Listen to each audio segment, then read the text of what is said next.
आम्ही काय त्या वादमान पडलेलो आणि हा सगळा इतिहास आहे. यापूर्वी त्या ठिकाणी बुद्ध मंदिर असल्याचे पुरावे आहेत आणि ते उत्खननामध्ये बुद्धाची अवशेष सापडलेली आहे.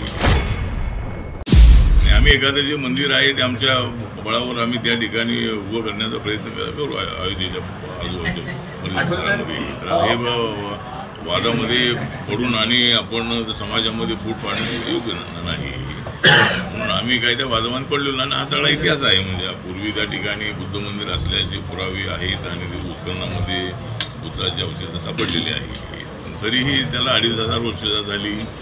त्यामुळं त्यानंतर त्या ठिकाणी राम मंदिर आलेलं आहे. देश विदेशातील प्रत्येक घडामोडींचे लाईव्ह अपडेट मिळवण्यासाठी आता साम टीव्हीच्या सर्व सोशल मीडिया प्लॅटफॉर्मला लाईक, फॉलो आणि सबस्क्राईब करा. तसंच सर्व नोटिफिकेशनसाठी बेल आयकॉन प्रेस करायला विसरू नका.